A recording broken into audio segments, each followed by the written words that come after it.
2. What's up, everyone? This is Go Long with Dunn and Monis and Skurski today. That's right.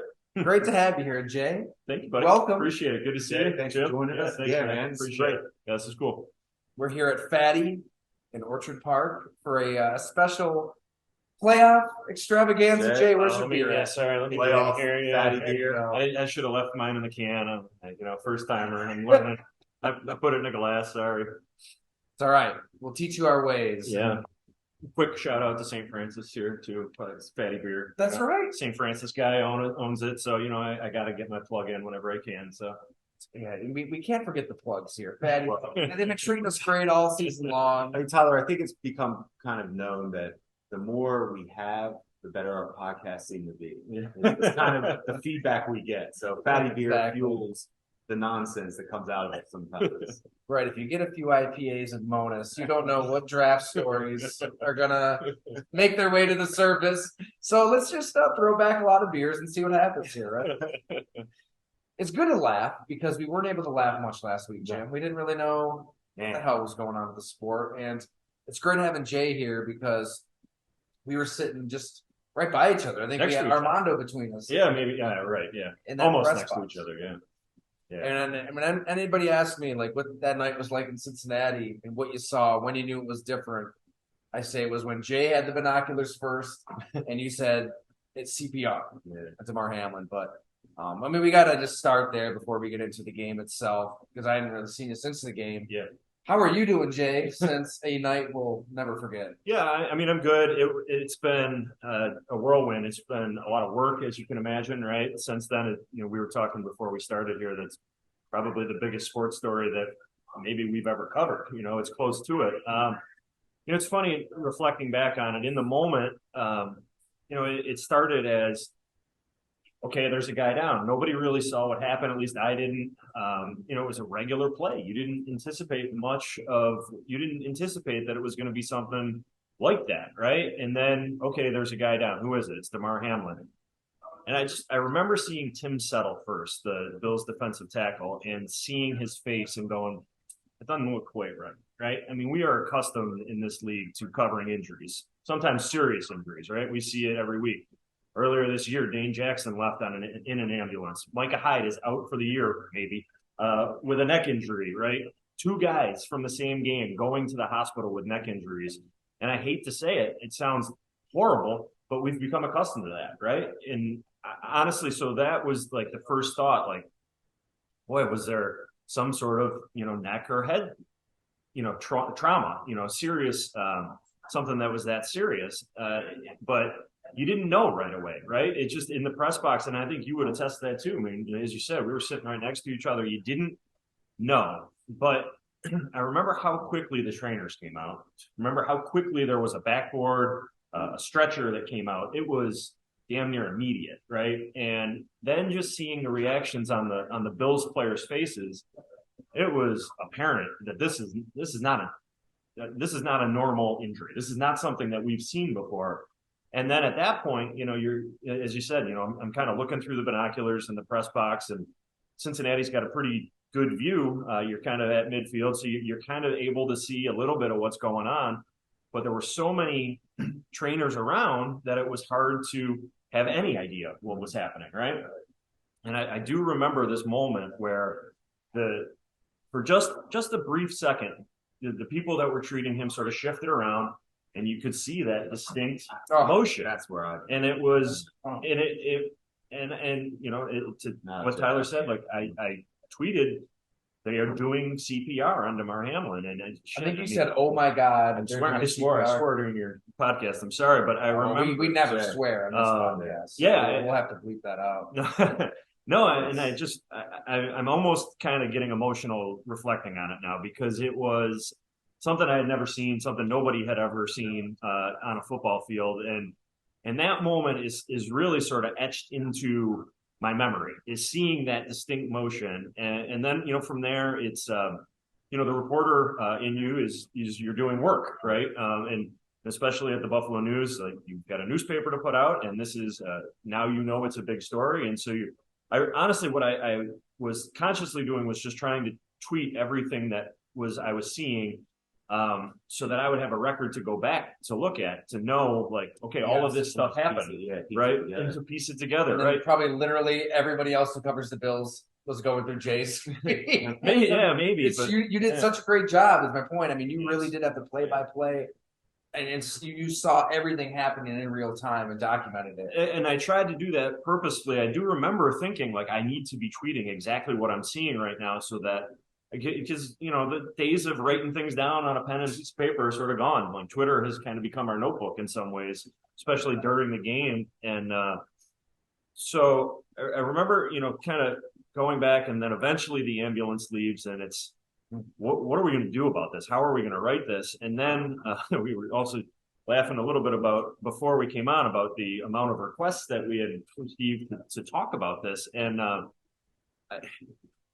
one story that maybe, well, I'm going to say that one, but I remember getting calls from, and it was Twitter DMs, texts, emails, and then even calls from CNN and MSNBC. And I don't think the ambulance had even left the stadium yet. So at that point, if I wanted to know, like, how serious this was, or what a big story this was becoming, like, it became immediately clear. You know what I mean? It was just, it was remarkable to see the level of concern, number one, and then, national interest in what was, and then what became, as Tyler, alluded to, one of the biggest stories of our lives ever. Rare. Yeah. We keep saying it, rare. It's so gross, rare, whatever the word is. And for you guys both to have been there, I was texting Tyler, like, I just couldn't believe he was there. Here you are telling it, and for you seeing it, I can't get over it. Like, I'll tell you, I don't want to say his name just because he may not want it out there, but I got a phone call while DeMar was on the field from an NFL head coach who is currently in the league as a head coach. If you're smart enough, you'd probably be able to put it together. And coach who cares about other human beings. Coach who cares about other human beings, who was so concerned about what he had just seen. He wanted to talk to someone who was there and knew that I would be there. And A, that says a lot about this person's character, but B, I think he was watching at home. Millions of people were. This is a huge game. Millions of people were watching this. My wife is at home with my son, who's watching the game, and she's texting me, worried about what she's going to tell him. And I imagine that conversation was being had in living rooms across the country. No, it was. We did it. We did it. I remember texting Gina, like, not sure if Sonny should play football. Yeah. It's routine, ordinary play. Yeah. And again, it's thinking about how the very beginning of it, you just didn't know. You didn't know immediately. And it wasn't, and I remember, and I'm sure you remember this too, it was a good amount of time before they showed the replay in the press box, right? And I think, I think we're getting that ESPN broadcast, and that's pretty typical. Like, networks will cut away when there's injuries. They won't, especially, they're concerned about showing them if it's really graphic. It's actually good to hear. Yeah. It's good to see, I should say, because they're actually doing it. They cut it out. Yeah, it's nice. And but then we did see it, and it was like, oh boy, that is scary, Yeah. Can I ask you guys both this? I was away in Texas this week for the XFL training camp, and it was like, I want to know where you guys were when the news came out that he was out of the hospital. Like, as far as you guys kind of were through this journey there, was there anything kind of lifted? I just felt like there was some uplifting. I'm around we're all football guys. We're all together at the XFL training camp, and everybody just got a little happier. Yeah. And is that just how your day went? Since, I can't imagine, because you were on that journey. What would have happened? Yeah, you don't even want to let your mind go to the hypothetical. No. I want to hear. I want to hear the how season would have been canceled. Right. Football would have never been the same again. I can't imagine the conversations we're having with friends and loved ones right now if Damar Hamlin doesn't recover. To answer your question, you know what? The first good news I got, I think maybe one of his uncles did an interview, like half the 50%. Right? Yeah, exactly. When the oxygen level started going down, that's a positive. Just from personal experience, my grandfather was intubated this year, and it was scary. He's 94 years old. He's unbelievable. He somehow plowed through it, and he had 8, 9 different things going on in his body. But the doctor in Pittsburgh was unbelievable. Like, we get this right, we'll get that right, we'll get this right, we'll get that right, and we watched the football game last weekend together. He came up to my house. So when I heard that, it just reminded me of my grandpa. I'm like, okay, if a 24-year-old is seeing that number go down, as long as there's no damage to the brain or other parts of his body, right? When his heart wasn't beating, right. I can't imagine. no oxygen gets to the brain. Obviously that's horrifying. But the good news just kind of kept trickling out, and I think we all had the same reaction that Rex Ryan had. When he's in tears. I mean, that spoke for a lot of people. Like, we needed that. Like, we needed to know that you were good and you're yourself, just to even, because football is just religion. It's not normal. It's not a normal sport. We structure our entire lives around this sport. It's weird that we're sitting here having a playoff podcast and talking about matchups and whatnot, and I'm so glad we're starting with DeMar Hamlin again, because I don't think we should just all forget about what happened. That's why I want to hear the good. Like, Jay, like for you, what was like? Yeah, so the thing, like, I want to hear the good. I remember the thing that stuck out for me the most, and hearing that story about your grandfather. I mean, I just want to mention like how incredible these medical professionals are. Oh my God, like, they are just. That's exactly what we talked about last podcast, where because I was lucky enough to be around. Yeah, I mean, I was around. I mean, these guys are. I've seen it my whole life. Yeah, see it day to day. Their effort and care for these players is like you can't even understand how much they care about these players. Yeah. So to your point, that call to action. Yeah. Now you saw it. So and it was just flawless, executed to perfection. Right, the perfect game plan, and it comes through. And then the moment that sticks out for me the most in this incredible story, the longest. Is going back to the first Zoom call that they did with Dr. Knight and Dr. Fritz in Cincinnati, and him saying that he woke up and wrote on a whiteboard, "Did we win?" I was on that Zoom call, and it was just, I remember tweeting "wow," the word "wow" like 5 times, and it's like, I'm not usually like that, you know what I mean? Like, there isn't a lot that wows me. That blew me away. That's true. You are difficult to impress. I like it.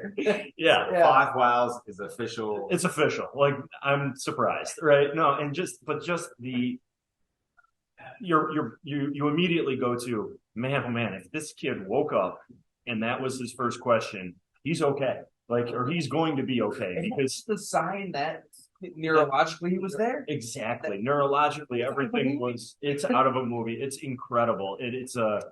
And to your point, the good news has been coming out like so frequently. Finding out that he's home now is the cherry on top. But for me, the moment I think that I was the most like, just, boy, that's amazing, is when I heard that he had woken up and asked, "Did we win?" I don't think, when I said, like, seeing that image, I won't forget that. I will never forget watching that Zoom and hearing that doctor say that, and just how he delivered it, and so matter of fact, and how their updates I just thought were so terrific. They answered everything as well as they could have. Really can't say enough about that. All of them, from Denny, who you mentioned, and that whole team to I thought every single person, you guys, everybody was there. Everybody that covered it. There was no wrongdoing. There was all covered. It brought out the best of humanity. The best. There's a lot of nasty people out there. We see it on social media. We see it in our everyday lives. We see when people don't return their shopping carts. A lot of nasty people. We see it on the Odell Beckham video from today. Hey man, that one we're gonna get into later. But it's bad that it takes something so traumatic and tragic and horrifying to do it. But just to see a country, I've never seen any event, sports or otherwise, just bring people together like this did. Yeah. And that was powerful, right? Powerful. I hope we don't forget it. No. That inherently people are good, and love each other, and everybody just wanted them to live and just get through this. That unification was, I've never seen anything like it. No. And I know it's secondary to what we're talking about here, life and death, but I think that it should be mentioned that the job that the organization did, Brandon and Sean, and Brandon staying there says a lot about his character. Sean navigating his way through that and having that team, emotionally prepared last week as best they could have been, I think says a lot about his leadership. And I know there's been a lot made of that. And again, he would be the first to tell you this story is not about him by far, but there's a you hear a lot about the culture, right? You hear a lot about that in locker rooms around the NFL. Family, right? And all the, these buzzwords that a lot of times maybe feel a little bit cheap, but something like that, I can only imagine inside that locker room had to have had a dramatic impact on that team. And for them to stay together and to be able to go out there and play a game, I think does say a lot about the leadership that they have. And it extends far beyond Brandon and Sean. I think it extends to their captains, to their veterans, but really everyone in that building. That's a lot. That's heavy. So, Taiwan Jones, when we got together a couple of weeks ago, he said how much Sean has changed. At first, he was quote unquote militaristic, kind of robotic, and he had to be. We both covered the Rex years, and it's kind of a shit show. Yeah. And it was a fun shit show. I loved it. He let guys be themselves. I'm not sure you guys are talking about. I just mean in terms of kind of like guy, and it was great. Guys could be themselves, but it kind of got off the rails at times. Or that hard swing the other direction, that overcorrection to the other direction. Like, part of me gets it, but it seems like Sean has kind of reeled it in and become more of a human being with his players over time. That's what Taiwan said. That's what Isaiah McKenzie said too. Is in that locker room, he said more players actually wanted to play than didn't want to play. But Sean said if there's anybody that doesn't want to speak up, and we won't do it. Which that takes a lot of the head coach to do that, to prioritize what one human being thinks. And then that's when Mitch Morse spoke up and said, "Yeah, regardless of Sean's style, since he has started, every player buys in. That's the number one goal for a head coach. They have to buy into you. This is a job, first and foremost. They buy into you, they're going to do anything. So Sean, they buy into Sean because it's proven to work. And now he cares about the players. That's why they buy into him. Sean cares about the players. We joke around. I'm the first to joke around. I've known Sean. I know his personality. He's not, always the funnest guy in it. I get it. But he cares about the players, and that means so much to that locker room, and you see the results.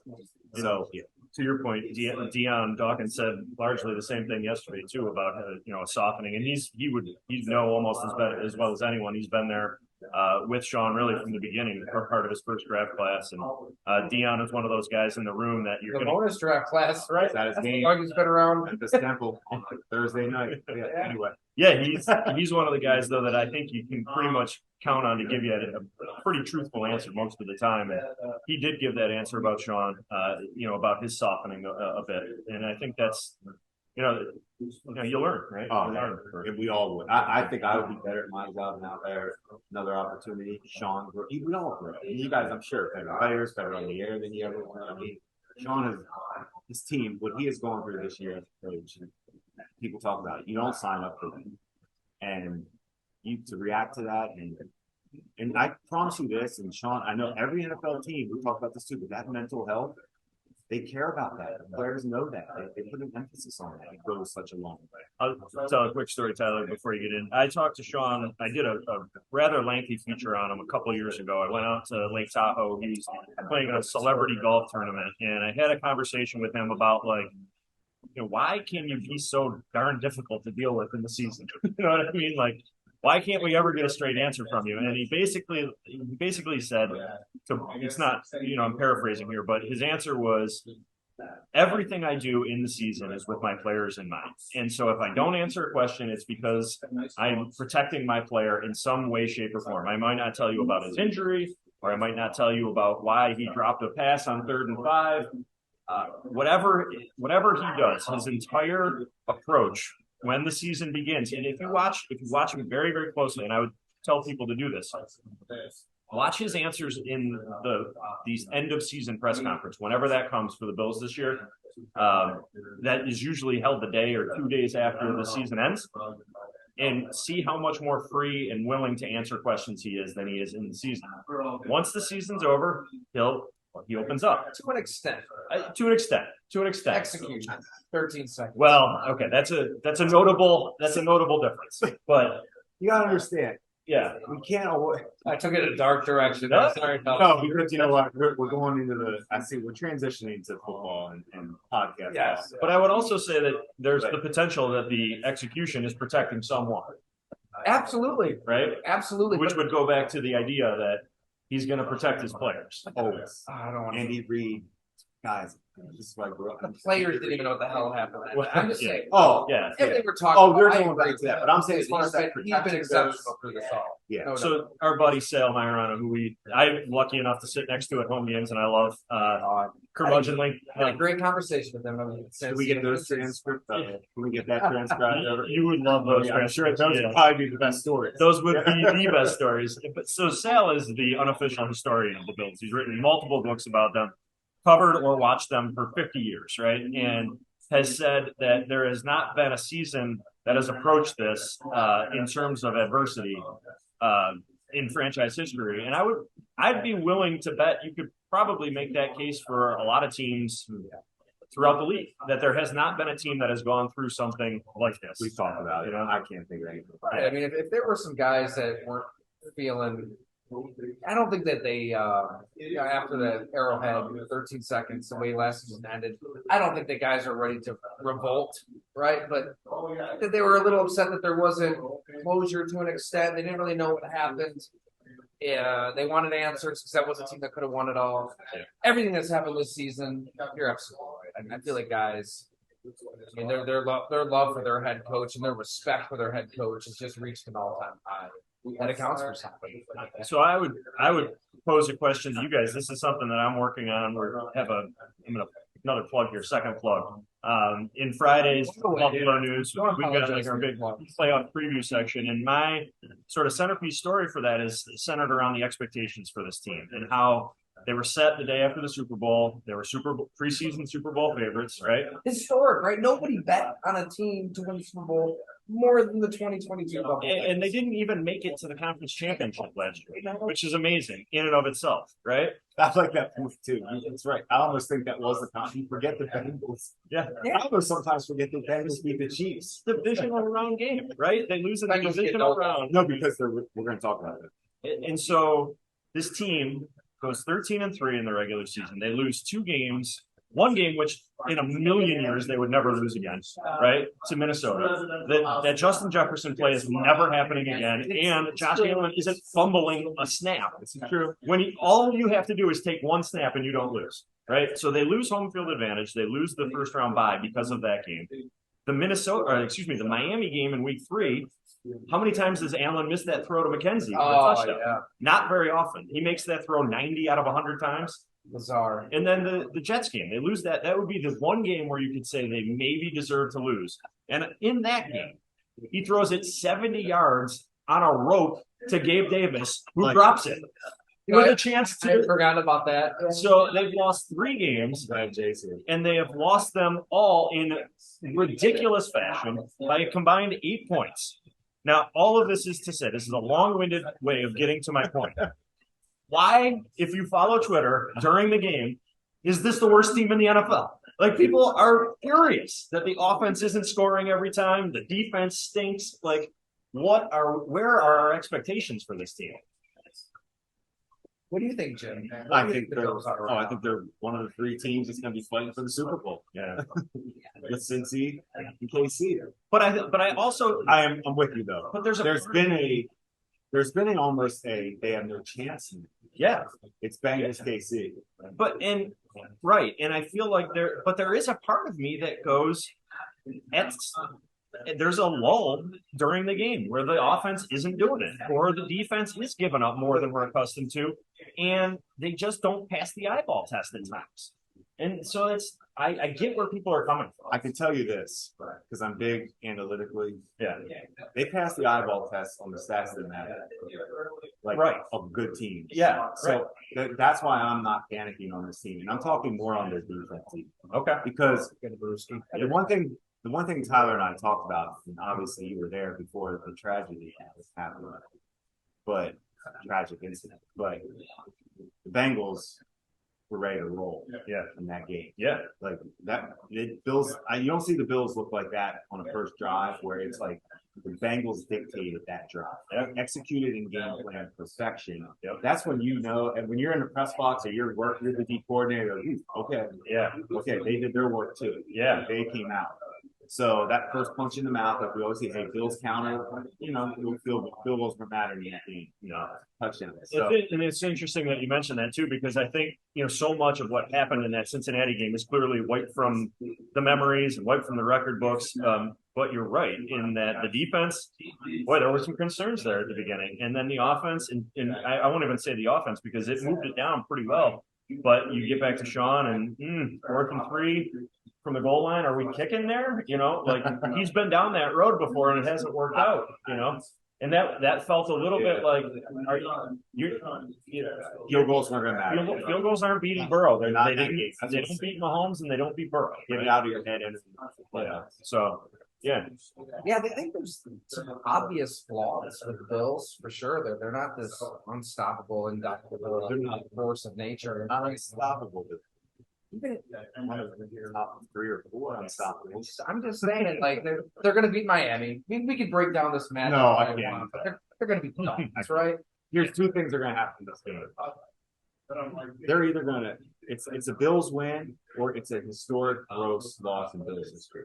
So there you go. One of the worst ever. I think ever. Probably ever. That's like a 13 situation in Miami. It sounds like Skyler. Yeah. Teddy was throwing a little bit. Not ready. Right. McDaniel himself said that they're preparing Skyler to start. I don't know that you'd say that if you're going to try to. Just so you guys know, that feels pretty corny if you're going to be like. That's just the jersey number for the coaches. Teddy or Skyler. Yeah. Jersey number. I hate to say it like that. This game is we're just getting the next weekend. But you know what? This is what you work hard for as an organization. You win games like this. Trust me, the Bills they're not going to take it lightly. We'll see. They're going to come out and roll. Good number on this if you're into the Vegas stuff. 13 and a half point favorite, wherever it is right now. The biggest playoff favorite the Bills had ever been before this was 11 and a half points. Think about some of those Super Bowl era teams. That's pretty amazing. Yeah. I think it goes to show you what they're going. Miami. Maybe that says a little more about Miami than it does the Bills, but still, I think that's significant. I had a friend of mine brought up a great point. How lucky are the Bills that Pittsburgh is not in it? You think Pittsburgh would they have played the Buffalo? Yeah, they would have been the 17. They would have rather played Miami than Buffalo. Yeah. New England, especially with those 2. New England was in that game. It took 2 kick returns, touchdowns. No question. Yeah. Pittsburgh's playing pretty well right now. Yes. You don't want to see that right away.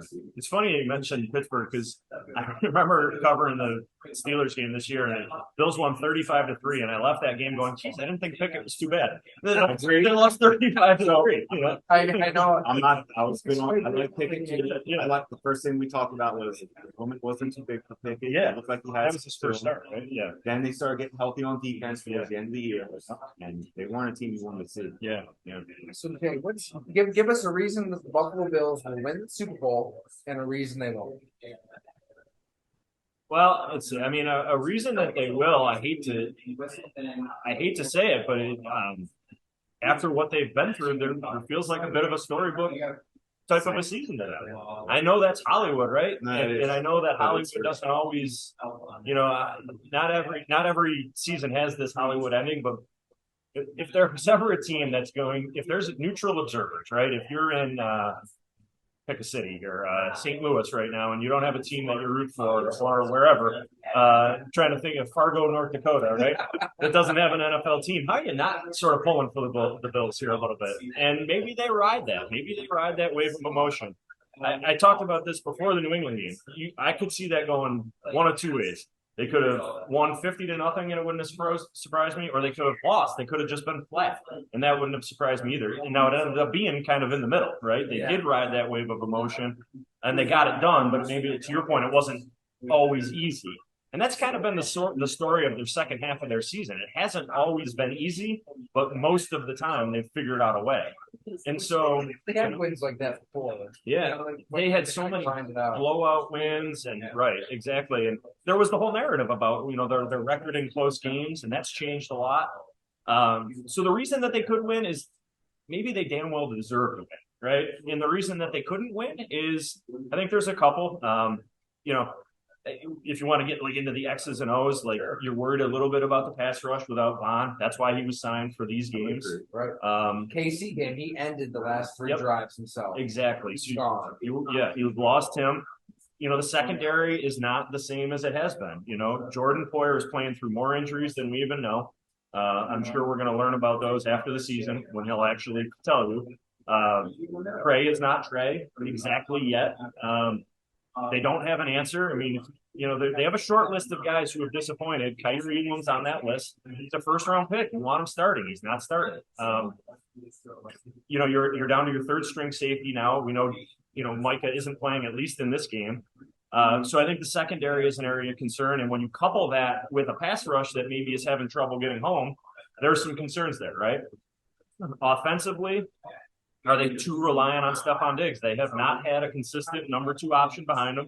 Gabe Davis hasn't developed and become the guy that most people thought he was going to be. Another drop. You know, another drop. He just, I don't know. I wonder mentally as much physically what's going on with him. It's so hard when those players hit that. Are they going to take a jump? Yeah. How do they hit their ceiling? Yeah. You know, and we're all Gabe Davis fans. I love everything about his game. I think he's going to be okay, but that is a mental block. Yeah. When you've seen a guy do it and you see him struggling doing it, that's mental. They're going to need him. I mean, they're absolutely going to need him in the playoffs. And, you know, and then, you know, their running game is what it is. You know, if a team takes away Allen's running, you know, can Singletary and Cook do it? I think there's all of those types of legitimate questions that would factor into why they maybe couldn't do it, you know? Are you seeing a team really galvanizing around this whole Damar Hamlin situation? Like, what does that kind of entail, right? Yeah. I was just talking to Eric Kramer, and we had the series on him and his life story, and saying he was on that Lions team in 1991. That this is way before our time. You might remember this, Jim, because you're older. Mike Utley. And I do remember it. It was a major moment. It was a thumbs up. That thumbs up was a major moment, right? No doubt. Analyzed for life. No doubt. That's one of the best Lions teams of all time. I mean, they made it to the NFC Championship game, and he kind of remembered them somehow railing around tragedy. Now, Damar Hamlin is, who knows, he might run out on the tunnel this game. Like, he's not paralyzed. He's alive and well. He might play football next year. He's home, right. He's home.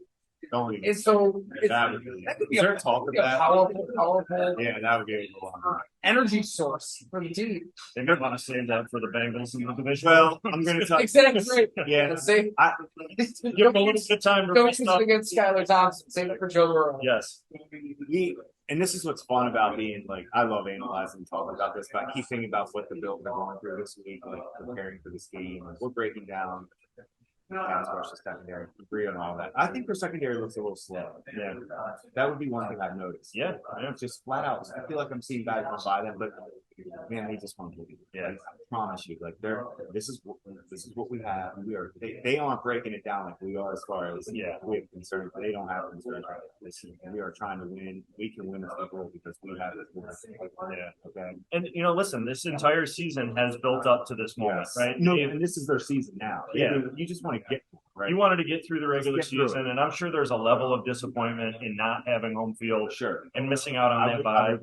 But I think probably pretty quickly they've put that behind them, and they've gotten to this point, and it's really about this point. I mean, it's we're 1 week out from a year from that Kansas City game, and it's probably been a long time coming for this team because that's what it was about. It was getting back to and getting beyond that game. Simulate 2 postseason. Yes. This is it. Yeah, they're holding now. This switch is what I've seen. See what the Saints, Eagles, even when I started as a scout, you see the switch. It's a whole level. You guys have been around it. When you cover these games, they're faster. Everything's different. And that is really what intrigues me the most about this game is that I think fully that the Bills will win it and probably win it comfortably. But how do they look in doing it? You know, the bar is not probably the perfect game against New England in the playoffs last year because that was unprecedented. But I think this needs to be a convincing win. More so for the fan base probably than even the team, but I think the fans are going to want to see a team that goes out and dominates the defense. Yeah.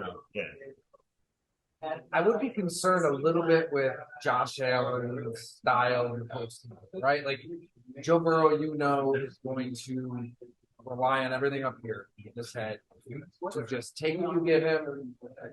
I just think of like, oh my God, like growing up, take family vacations and me and my brother, we'd play like tennis against each other. And my brother was just so calm and patient, and he would just volley and volley. Same thing like if we played ping pong, he would just wait for me to lose my mind and just make a mistake. That's kind of Joe Burrow, right? Like he's just gonna take what you give him. He's not gonna make a mistake. He's gonna make throws that blow your minds, and he's as close to a perfect quarterback as you're going to see. Where Josh Allen does all the crazy shit, it's going to he's going to jump over linebackers, he's going to run you over. But even in that New England game, you still see one or two throws a game that, what the hell did you see out there? That's going to cost you against the Kansas City, the Cincinnati. Yeah. It's not going to cost you against Mac Jones when he's, throwing 3 picks himself. But the way you just described that, that's how KC would describe at home sometimes. I promise. Right? He can drive you crazy as a KC fan. Like he will do stuff. Kind of like Cincinnati. Fair enough. I was thinking that, but it's a good problem. These are the first world problems. Totally. It's probably you wouldn't rather have EJ? You would rather have. I love EJ. I'm sorry. Yeah, we don't want to. Nice guy, we don't want to throw shade. No, because he was so good. No, that was. But to your point, I don't want to be searching for a quarterback. These are the first world problems. I'm going to respectfully disagree a little bit. His style doesn't worry me in the playoffs. Maybe there's some recency bias here because he played potentially the greatest postseason in NFL history last year. I mean, when you look at New England and Kansas City, he was flawless. And I think that he has proven that the moment is rarely too big for him anymore. Maybe at the beginning of his career it was, that Houston playoff game, he was trying to be Superman and it was disastrous. But even then you saw the flashes of just otherworldly ability. And so, no, I got to be honest. I think the least of my concerns going into this postseason is Allen. Now, to your point, turnovers were an issue. They finished third in the league in giveaways. They had a 0 differential, which was, I think, 15. That's not great. And that's largely because, the takeaway number was good. They turned it over too much. Allen threw too many interceptions. They lost a lot of fumbles. There's some fumble luck involved in there. You'll want that to be better. But the last guy I'm worried about in the playoffs is Allen. Takeaway number. Big. Taking those layups. So, at 3-4 games in a row to get to the Super Bowl, it takes consistency and what the defense gives you. And I love Josh Allen. I think he's ungodly. But there's also one of 3. Out of those 3, Josh Patrick. That's just one element of his game that would concern me a little bit. Yeah, fair enough. Well, listen, not against my head. I'm just first one. You guys are going to do this next week, and you're going to probably preview Bills Bengals, and I feel like we're talking a lot about that game, right? But everybody's already looking forward to that rematch. Obviously that game didn't finish, but that matchup, I guess, is the right way to say it. And the playoff team is just stupid. Why do we even need to do that? Now, here would be something to pay attention to this weekend. Speaking of that, because if the Bills can come out and dominate, which they can do on this team, they can get up on them and let's say it this way: somehow win the game comfortably, which is hard to do. I'm not going to sit there and say this is going to be easy. But if you can, great, because the Bengals are going to have to work against Baltimore. That Baltimore defense is great. We all love this Bengal team. We love, but they're going to have to show up. No matter who's playing quarterback for Baltimore, that offense is going to go boost and things, and that's where the Bengals going to make sure they come out of that game healthy. Right. You know what I'm saying? The Bills should. So that's the stuff you got to think about sometimes.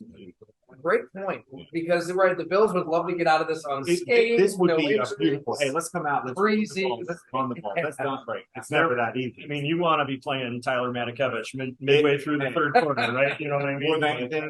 A Tim Tyndale situation. You're looking for some quality Case Keenum work in the shop. Yes, there you go. All want to see Case. Yes. That Ravens Bengals game. No, it's going to be a point. That Ravens defense is great. Bengals are pissed with dirty tactics that they allege of Baltimore in the finale, where they wouldn't really give specifics, but they said they basically were calling their shot. Like, we can't wait to play him again. We can't wait to see him again. They're going to hear from us. They're going to feel us.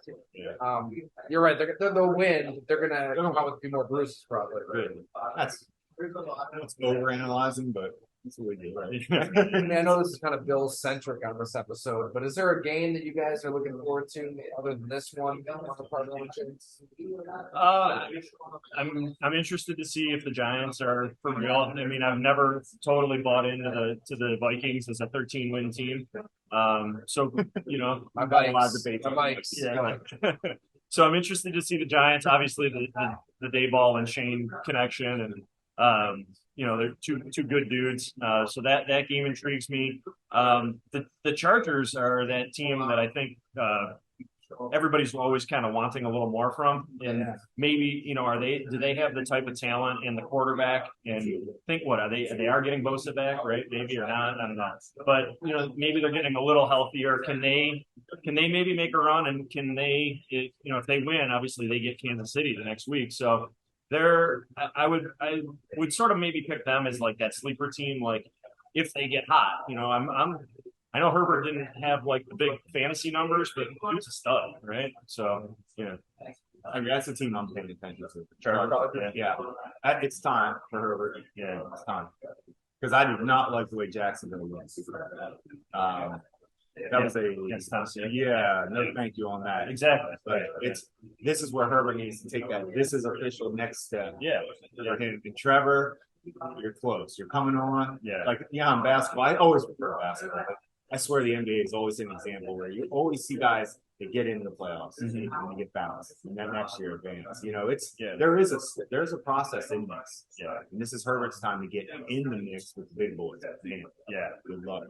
Always trying to love you. I mean, if you there does seem something kind of poetic about it being Mahomes, Burrow, Allen, and Herbert in the divisional round, right? If it ends up being that way, That would be, yeah, please sign me up for that. exactly. No Yeah. Jags. Love the Jags. It's real good against Tennessee. Love the Jags, as we know, as I cash that ticket. Preseason win the NFC. Well, you put Remember your that? money where your mouth is. Oh yeah, That we one. talked about that early in the year. I had them win. How much money did you put on that? Can you say? Nice. I wanted to buy some rounds. Okay. Still can. Okay. Let's get a Bills one this week. Yeah, I mean, I like Jacksonville. I guess my take from that Tennessee game, yeah, it was ugly, but I wanted to see the Jacksonville defense kind of do some things. They did. Dude, Dobbs. You don't just waltz into a game against Joshua Dobbs and expect I to respect. Go tippy toe into the line. Big fan. Doug Go. Peterson and Trevor Lawrence. Big fans. But it's speed. ETN. Zay. Zay Jones. And they got Zay Zay. Jones, baby. Another member of that 17 right. class. All right, Tampa Bay, Dallas. Purely for the chaos that would ensue if Tampa Bay won this game. Yeah. It would just be great. To see Jerry Jones posted up in that visitors' locker room, fielding questions. Like, this is the scene that we get every year. They always let everybody down. They always lose the game people expect them to win. And I know we disagree, Jim. We were talking about it before. No, go ahead. I can see Tom Brady winning this game. Okay. I think he's got one more like classic moment in him, and it's going to be this game just crushing the souls of Cowboy fans. I feel like this is the only playoff game in history that's going to somehow end in a tie, right? Like nobody wants to see. Like I don't think there's anyone in America that's rooting for either of these teams, right? It's like, oh god, Brady's going to advance, or the Cowboys are going to advance. It's like, maybe it's just, you know, Buffalo bias in the brain, but like, does anybody want these teams to win? I mean, they're both just so full of it. Did You know? Giselle want Tom to get a win?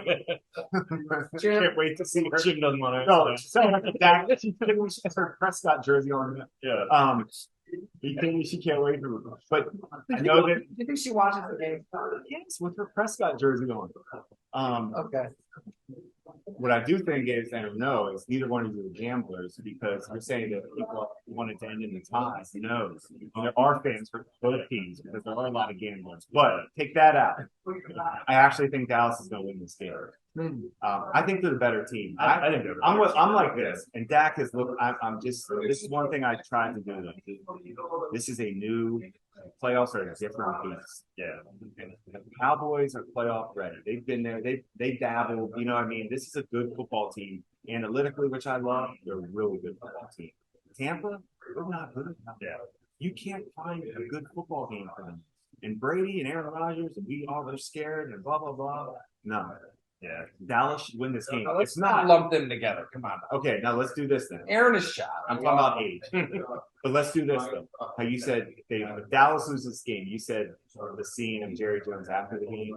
No, what everybody needs to do is find whatever private jet Sean Payton, whatever airline he's on. Yeah, there you go. That's what's gonna happen. Jerry texts Sean during the I game. would think it's Instantaneous, close what to. will it take, even though you don't have total control. Because I will always have total control. And I don't know if Sean Payton is up to that at this point in his career, because there's going to be other teams that are going to give him total control. Right.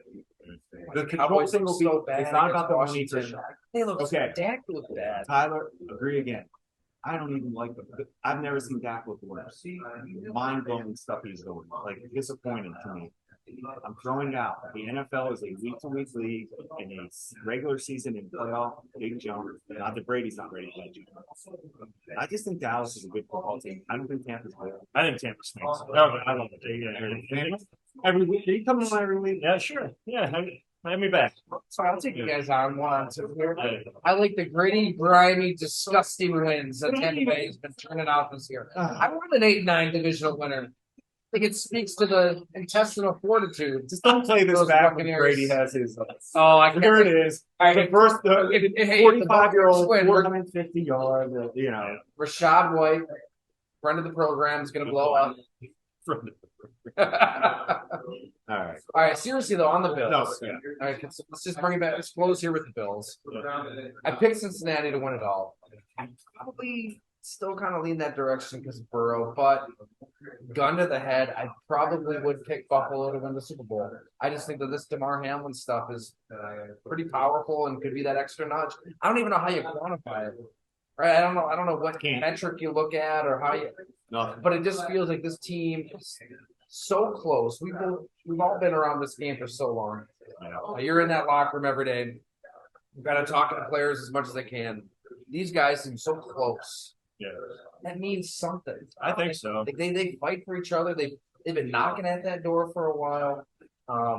This could be the year they bust through. It's funny. I want to hear Jim's take on this because I can tell that he's got more of an analytically minded, wired brain than we do. And you and I are writers, and so we are after that good story, right? We're after that human Maybe that's element. part of it. I think that's part of it. I do. I mean, going back to what I said before, it's you want to write the best story, and the best story is the Bills winning and overcoming all of this stuff, right? And not all the time does the best story happen, but there's an obvious appeal, and you can talk yourself into very easily them being inspired for everything that they went through and getting the job done. Now, I don't know necessarily that they can do it, but it's funny when you say that, like analytically, it kind of matches up with with the heart, the emotion, the feeling, right? And so maybe it is this year. I will say, another number to point out that I think I recite this every chance I get. I think it's huge. They're 3-0 at home under McDermott in the playoffs, and they're 0-4 on the road. That to me is a significant sample size, right? That is a big number. They don't have to play any more true road games this year, right? If they go to Atlanta and it's Kansas City, what do you want to bet? That stadium is 70% Bills fans. Now the Chiefs travel, right? Their fans travel. It's big Bills fans, right? That's going to have a home game feel. A lot of Bills fans who live in Atlanta. Absolutely. So that's going to have a home game feel to it. I think that I know the goal was the number one seed and they fell a bit short of it, but getting Cincinnati to come to Buffalo, I think, is a big difference than having to go there again. Agreed. I mean, and it's a fast track, which they prefer. Are we talking about the Atlanta game, or if it's in Atlanta? It's crazy to me. When I think of Atlanta, I don't even think of the Falcons. I think of the SEC championships because that was my whole life as a scout. And picture the Bills and Chiefs playing there. It doesn't seem right. And Craig Ironhead Hayward and Jeff George. The great part about Atlanta, it's direct flights from Hart, probably KC fans and Bills fans, so you get the flight. So that should be good for fans in general. I agree, Bills will be able to pop in a good way. It's them. Man, it's hard to pick against the Bills. We're doing Super Bowl pick. It's okay. I'm just gonna say I think Kansas City's out of control. I think Mahomes is in an insane mission right now. So I'm gonna go with the Chiefs, and man, I hope the Bills win it. I will be cheering and crying like everybody else. Yeah. Just blatantly mocking opponents at this point. Those Chiefs, the Okay. ring around the rosy. That's what Ella, Sonny, and I do. We play ring around the rosy. Seriously, we got a Pella ring around the rosy. And it's like, oh, this is what the Chiefs did against the Raiders. So real quick, how long before AFC and NFC championships are always neutral site? Is it coming? Oh God. Well, let's do it this way. I Do the don't numbers. like this. I don't like the news. I don't either at all, but I'm with you. But they'll do the numbers. Yeah, it'll do right. It's going to do numbers. Yeah, If the numbers look good. Yeah. Yes. Yeah. That's actually a great point. Yeah. Because they Great will question. do the numbers. Great question because they will do the numbers. Yeah. They will. It's a good. Yeah, it's a good And trial. if it works financially, you will see it. Yeah. Yeah. Just like the combine is on TV. When we were scouting, Oh, my rumblings God. of that, Yeah. we're like, watching this. We falsely It watching did numbers. Yeah, right. It did numbers through the roof. Is that, yeah. They don't care about real, organic, like energetic atmospheres. The NFL doesn't give a shit about that. They leave those markets. You said before though, Chargers don't have any fans. you said something about you don't like the seventh playoff team. I don't hate it. I think the number one seed is really significant now. Obviously, it used to be number one and number two got the bye in the home field. So I don't know. I'm interested that you don't like it. I feel like It does feel like usually there's six bona fide playoff teams, and then there's a seventh kind of crappy team that sort of gets in. the teams are in play. So okay, there's my first argument, but here's where I struggle. My first reaction is you. My main reaction is the one seed should get the biggest advantage you can give that one seed. That is, they deserve whatever that is, and it's the bye week, obviously. But if if they're the only team to get the bye, then that is a big advantage. So then, are you saying that I'm you would be okay against the neutral site AFC? Yeah, I am. I want it to go through the home. I do. I think the one seed should have every single advantage that you can give them. Yeah. That is like you should be so proud and that accomplishment. I mean, eliminating the bye for the two seed further incentive. It's working so hard. Yeah. I don't know. I think that adding a playoff team and adding a week to the schedule, it just kind of. We've used this analogy before. It just kind of I don't like that week to the schedule. You're all over the league is just kind of Like college bowl games, like bowl games. So my buddy Tom Silverstein, PackersNews.com, Milwaukee Journal Sentinel. We worked together 5 years. Wrote a great column right after the Packers lost to the Lions. And his whole point was this whole like magical run the Packers were on, it was a mirage. They were not on a magical run. Like every single team in the NFL over the course of 17 games, they're gonna have a run of 3, 4, 5 really good weeks. Right? The Packers just had their run late in the season with the way the schedule broke. Tua had the concussion. Everything kind of just went right for them. At that point, they were never that great of a team. So every team kind of, even the Bears, as he pointed out in the column, the Bears had a little run themselves where they lost like 3 games in a row by a point or two. Yeah. So I don't know. I don't like anything that plays into that. Like, I want to know who the good teams are, who the bad teams are. That's kind of why I don't like the college football playoff. Bring back the BCS. We don't need TCU getting their ass kicked by 60 points. That was rough for college football. Yeah. NFL, to sum up an NFL season, is like Justin Fields. Cut him. Oh my God, he's the greatest. He's not good enough. Yeah. Cut him. The roller coaster. We love it. Like it's that's for every team. And maybe that's part of the NFL mission here. They want the roller coaster. It is storylines. There's no doubt expanding to 7 teams. So think about how many teams going into the last week were still alive in the playoffs, right?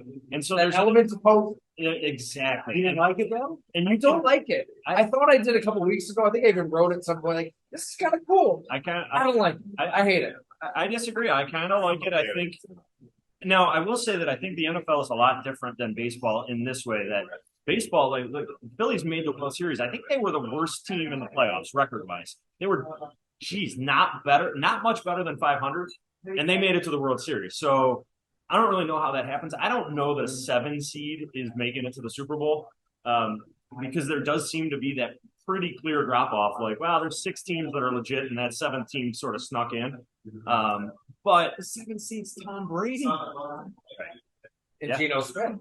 But to my point, I mean Tom Brady. Like you would be shocked if he made a Super Bowl. but he's They won their Well, division. I count them as 7 seed. Dare you besmirch the NFC South like Record. that? Record.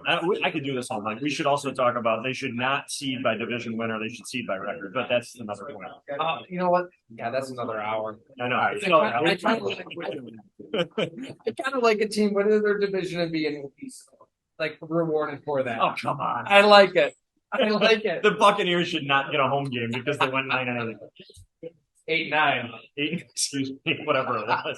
No, they were 9-8. Did they go 8-9? They lost last game. Oh my God. I swear They to were under 5. They were under It's 500. I hate to say it, it's why I was just saying 7 seed. At 8-9 should not be anything but 7 seed. That's Well, that's that's just because the NFC South is for men. All right, not boys. That's where men. That's where men play ball. 8-9. 8. There you go. 8-9. 8-9 home playoff game. There you go.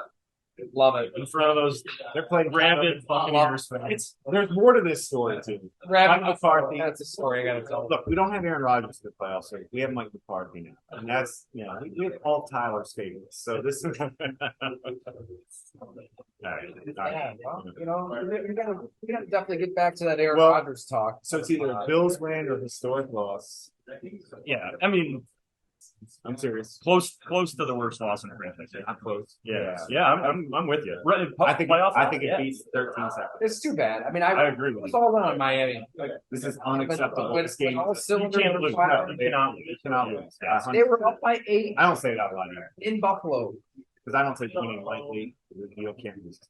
I mean, right? You're 100%. I mean, to the point where you are. Point where I guess You're having. I just want. You're having types of conversations that you couldn't ever imagine having about this team if they were to lose it. So, yeah. Yeah, I can't see it. I can't see it. I think this is a team. They throw around Team of Destiny and Storybook and Hollywood, but there is something they're playing off of with this tomorrow. They really are. And you're right. I think they should stay and put a division around. Give them a week to recover, and then let them run out of that tunnel. That's Cincinnati. exactly right. Yeah, they don't need any. I think they can show up and handle Skyler. Right? They don't need that extra nudge against Skylar. No. Two guys they need to worry about. Kyrie and If Miami wins, like we need to do, like maybe we bring Skylar Thompson on. We gotta do something. That's major. We're talking major. Miami wins. Like that's something that's not even. You probably got to fire people, right? There's gonna be some talks, not this year. Yeah, No firings this year, but that was the No firings. no firings this year. They've been through hell and back I know. this season. Great coach, great man. Okay. Jay, you were amazing. Thanks so much, brother. Jay, Nice thanks. to see That was you. fun. That was fun. Yeah, Yeah, thanks. I'm sorry it's been since training camp. We did No. this. how quick did that go, right? I mean, I know you're so damn busy yeah, covering the team, but you are welcome any day, anytime. If you want Awesome, to man. pop some beers, yeah. you can get away from the fam and the beat for a couple hours. Let's set this up at the Super Bowl, if not before, right? Oh yeah. Yeah, we'll be there. Yeah, nice. Appreciate it, buddy. All right. Thanks so much for coming on, and thank you for watching and listening, everybody. We appreciate it.